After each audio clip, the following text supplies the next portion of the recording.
सबको नमस्कार।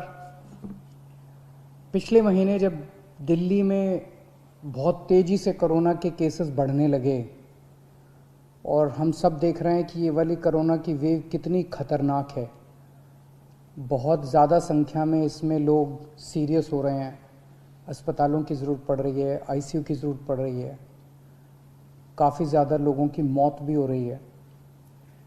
तो 20 अप्रैल को मजबूरी में हमें दिल्ली में लॉकडाउन लगाना पड़ा था। केसेस लगातार बढ़ते जा रहे थे। लॉकडाउन लगाने की वजह से और भी अन्य कई कारणों की वजह से 26 अप्रैल को आके 35% पॉजिटिविटी रेट बढ़ गया था। 35% बहुत ज़्यादा होता है, मतलब 100 लोगों का अगर हम टेस्ट करते थे तो 35 लोग उसमें पॉजिटिव निकलते थे। 26 अप्रैल के बाद से चूँकि लॉकडाउन लगाया था, एक तरह से थोड़ी सी चेन टूटनी चालू हुई थी इसकी कोरोना की।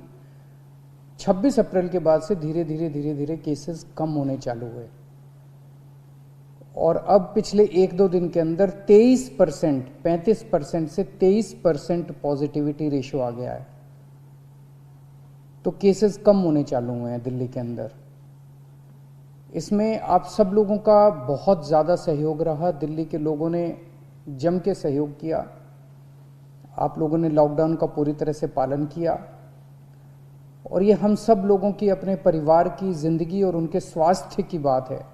हम किसी पे, कोई भी किसी पे एहसान नहीं करा, हम सब के अपने लोगों के स्वास्थ्य की और ज़िंदगी की बात है। इस लॉकडाउन के पीरियड को हमने संसाधन, हेल्थ इंफ्रास्ट्रक्चर को और मजबूत करने के लिए इस्तेमाल किया। कई जगह नए ऑक्सीजन बेड्स तैयार किए गए। सबसे बड़ी दिक्कत दिल्ली में ऑक्सीजन की आई है। नॉर्मल टाइम में जितनी ऑक्सीजन चाहिए होती है अस्पतालों में, उससे कई गुना ऑक्सीजन की ज़रूरत पड़ने लगी, क्योंकि अब जितने भी मरीज आते थे कोरोना में उन सबको ऑक्सीजन की ज़रूरत थी। तो कई गुना ऑक्सीजन की ज़रूरत अचानक पड़ने लगी। पिछले कुछ दिनों में केंद्र सरकार के साथ मिलके और हाई कोर्ट और सुप्रीम कोर्ट के आदेशों से, केंद्र सरकार के सहयोग से अब ऑक्सीजन की स्थिति दिल्ली के अंदर काफ़ी सुधरी है पिछले कुछ दिनों में। अब इस तरह की बातें सुनने को नहीं मिलती कि इस अस्पताल में 2 घंटे की ऑक्सीजन रह गई, उस अस्पताल में आधे घंटे की ऑक्सीजन रह गई, यहाँ पे किसी की ऑक्सीजन से मौत हो सकती है। अब इस तरह की बातें सुनने को नहीं मिल रही है। तो इस लॉकडाउन के पीरियड को हमने अपने सिस्टम को भी सुधारने में काफ़ी प्रयास किए। पिछले कुछ दिनों से वैक्सीन को भी बड़ी तेज़ी के साथ वैक्सीनेशन का कार्यक्रम शुरू किया गया है। आप में से जितने लोगों ने वैक्सीन लगवाया उन्होंने देखा होगा कि दिल्ली सरकार ने जो स्कूलों में इंतजाम किए हैं वो कितने शानदार इंतजाम किए हैं। सब लोग इसकी तारीफ़ कर रहे हैं, सब लोगों को अच्छा लग रहा है। हमारे युवा बढ़ चढ़ के वैक्सीन लगवा रहे हैं। यहाँ तक कि दिल्ली के आसपास के इलाकों से भी लोग दिल्ली में आके वैक्सीन लगवा रहे हैं। वैक्सीन के स्टॉक की कमी है, इसमें हमने केंद्र सरकार से सहयोग मांगा है। मुझे पूरी उम्मीद है जैसे केंद्र सरकार अन्य बातों पे भी सहयोग करती रही है, इसमें भी हमारा पूरा सहयोग करेगी।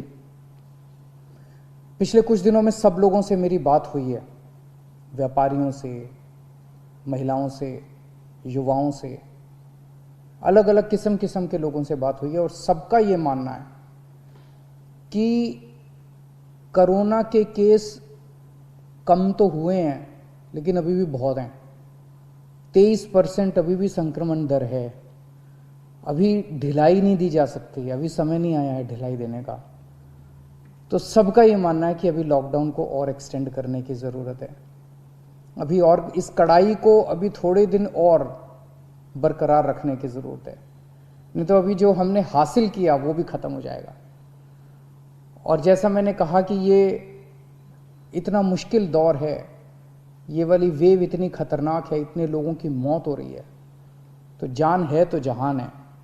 अगर ज़िंदगी बचेगी तो बाद में और बहुत कुछ कर लेंगे ज़िंदगी में। सबसे पहले इस टाइम ज़िंदगी बचाना है। तो इसीलिए सरकार ने आप सब लोगों के फीडबैक के आधार पे, आप सब लोगों की इसके आधार पे मजबूरीवश अभी 1 हफ्ते का लॉकडाउन और बढ़ाया जा रहा है।